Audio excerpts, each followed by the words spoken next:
হোস্টেলে চিকেন খেতে মন করেছে, কিন্তু আমাদের কাছে ইন্ডাকশান বা গ্যাস কিছুই নেই। ছিল একটা ছোট্ট ইলেকট্রিক কেটেল। তো ভাবলাম তাতেই করেই বানিয়ে নিই। নর্মাল যেমন সবাই গ্যাসের চুলাতেই বানিয়ে থাকে সেভাবেই বানানোর চেষ্টা করেছি। দেখা যাক কেমন হয়। প্রথমে একটু তেলটা হালকা গরম করে নিয়ে তাতে আলুগুলো দিয়ে হালকা ভেজে নিয়েছি। তারপর কেটে রাখা পেঁয়াজগুলোকে দিয়ে পেঁয়াজগুলো ভেজে নেব। দেখো আমাদের পেঁয়াজটা প্রায় ভাজা হয়ে এসছে। এরপর আমরা এতে আদা রসুনের পেস্ট দিয়ে দেবো। আদা রসুনের দোকানে যেগুলো কিনতে পাওয়া যায় সেগুলো ইউজ করেছি, কারণ আমাদের হোস্টেলে বাটার কোনো ব্যবস্থা নেই আমাদের কাছে, তাই। তো আদা রসুনের পেস্টটা ভাজা ভাজা হয়ে এলে টমেটোটা কেটে রেখেছিলাম সেটা দিয়ে দেব। হালকা হালকা করে ভেজে নিয়েছি, একটু কষিয়ে কষিয়ে ভাজবো।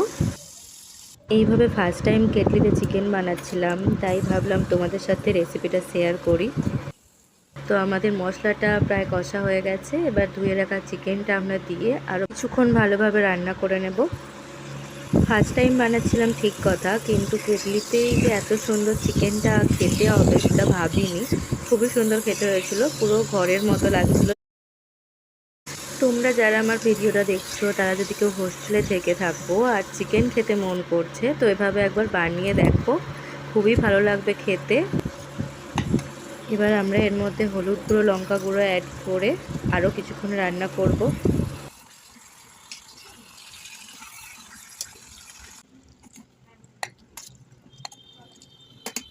আলু আর চিকেনটাকে ভালো করে মশলার সাথে কষিয়ে নিয়েছি।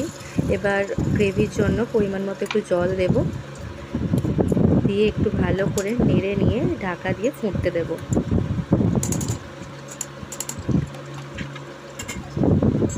দেখো কত সুন্দর আমাদের কেটলিতে চিকেন তৈরি হয়ে গেছে।